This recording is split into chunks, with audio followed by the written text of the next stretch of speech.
চারপাশে প্রচুর মানুষের সাথে দেখা হবে, অনেক ভিড় ঠেলে এগোতে হবে, অনেক রকম কথা কানে আসবে। শুধু আপনাকে যেটা করতে হবে সেটা হলো ইগনোর। জীবনে কিছু মানুষ আবর্জনা ছড়াতে আসবে, তাদেরকে আগাছার মতো উপড়ে ফেলে দিতে হবে। লাইফ আপনার, বাউন্ডারিও আপনাকেই সেট করতে হবে। নেগেটিভিটি যেখানে দেখবেন সাথে সাথে সেখান থেকে দূরে সরিয়ে নেবেন নিজেকে। শুনতে খারাপ লাগলেও আপনার কাছের অনেক মানুষ আপনাকে খারাপ দেখতে চায়। তারা চায় সহানুভূতি নামক মলমের তলে একটু কাটা ঘায়ে নুন ছেটাতে।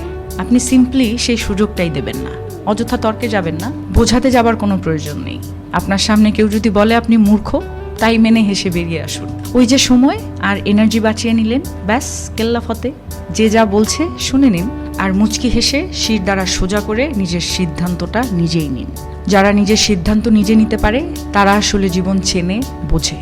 আপনাকে নিয়ে যখন বাকিরা সমালোচনা করতে ব্যস্ত থাকবে, আপনি ঠিক সেই সময়ে গাছ লাগান, ঘুরে আসুন, রং তুলি নিয়ে মনের মতো ক্যানভাস সাজান, বাড়ি গোছান, গল্প পড়ুন, পারলে আরও দুটো সাহিত্য পড়ে নিন, নিজের পুরনো ফটো দেখুন, ব্যাডমিন্টন খেলুন, ছবি তুলুন, চা খেতে বেরিয়ে পড়ুন, নামাজ পড়ুন, পুজো করুন।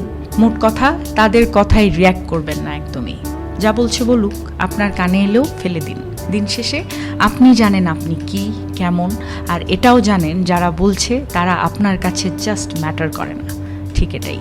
একটা বাউন্ডারি সেট করুন, একদম যাদের বা যার বুকে মিশে আপনি একদম শ্বাস নেবেন, যার সামনে আপনি আয়নার মতো দাঁড়াতে স্বাচ্ছন্দ্য বোধ করেন, শুধু তাদের কাছে এক্সপ্লেইন করুন, শুধু তাদের কাছেই ঝুঁকতে শিখুন। কারণ হয়তো তারা বা সে আপনাকে খারাপ দেখতে চাইবে না। বাদ বাকি দুনিয়াকে একদম ঝেড়ে ফেলে দিন। একটা কথা মাথায় রাখবেন, জীবন অনেক সুন্দর।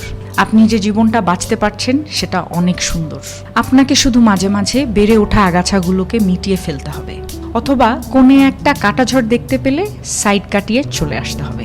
সব কিছুর উত্তর দিতে নেই, সব কিছুতে রিয়্যাক্ট করতে নেই, সবাইকে বোঝানোরও কোনো প্রয়োজন নেই। এগুলো বাদ না দিতে পারলে